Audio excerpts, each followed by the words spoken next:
Okay, the next question, Trista, you don't get a break. You're first.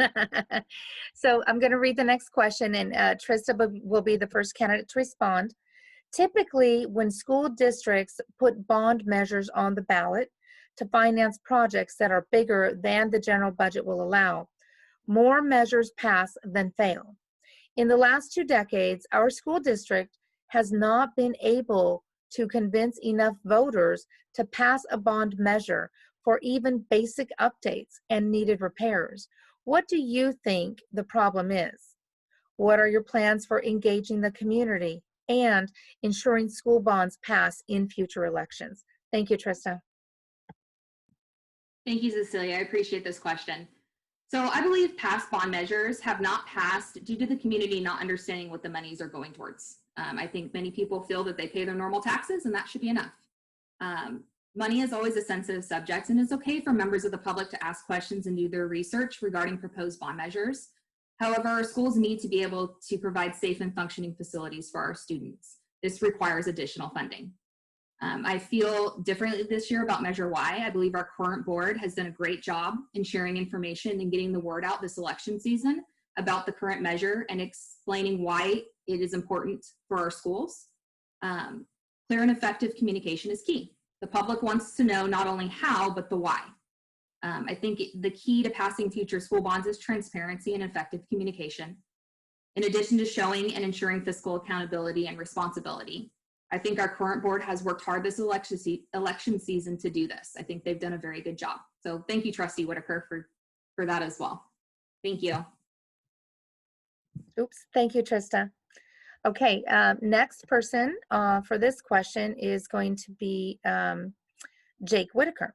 And I will read the question to you so that you can, okay, so you can respond. Here we go. Typically, when school districts put bond measures on the ballot to finance projects that are bigger than the general budget will allow, more measures pass than fail.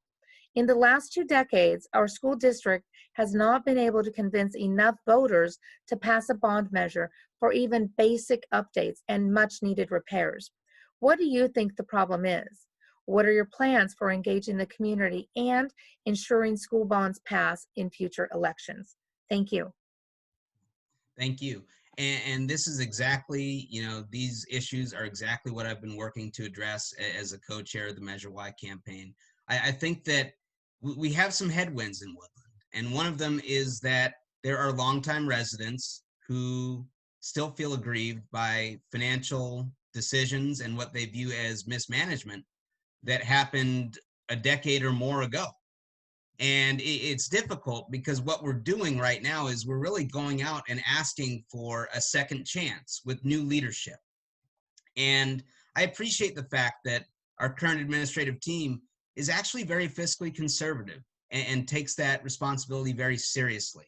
None of the folks who were involved, the purchase of the district office building is often held up as an example of mismanagement and waste.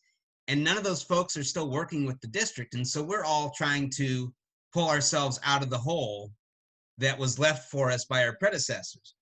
But we also have, some challenging dynamics where there's an organization called the Yolo County Taxpayers Association, but they only seem to be interested in killing school bonds in Woodland.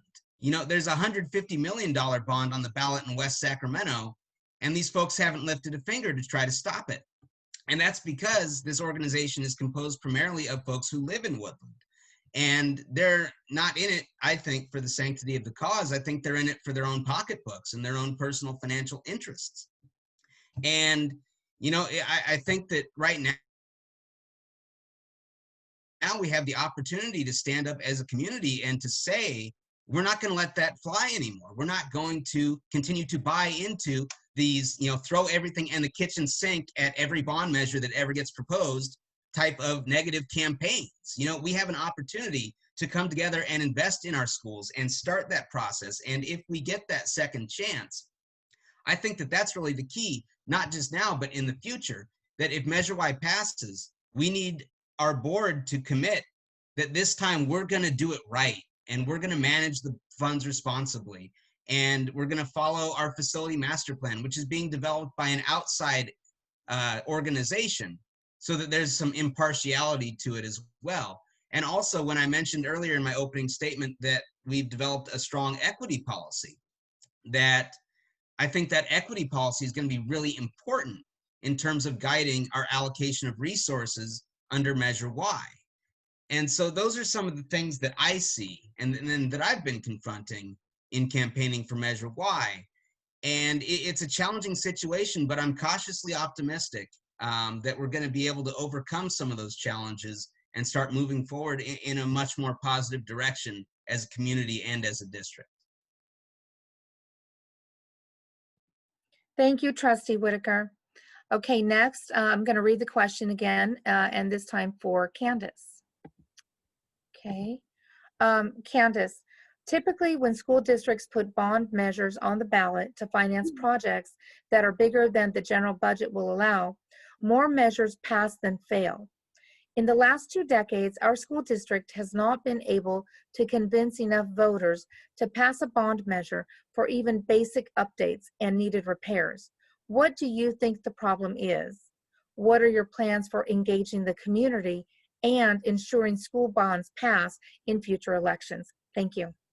Thanks for the time and the question. I was hoping that this question popped up because I think we can circle this one back into communication.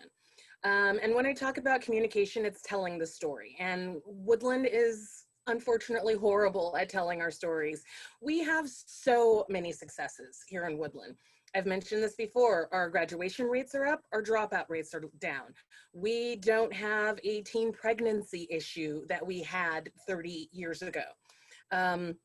You know, our kids' scores are constantly going up. More of our kids are going to colleges, 4-year colleges, concurrent enrollment.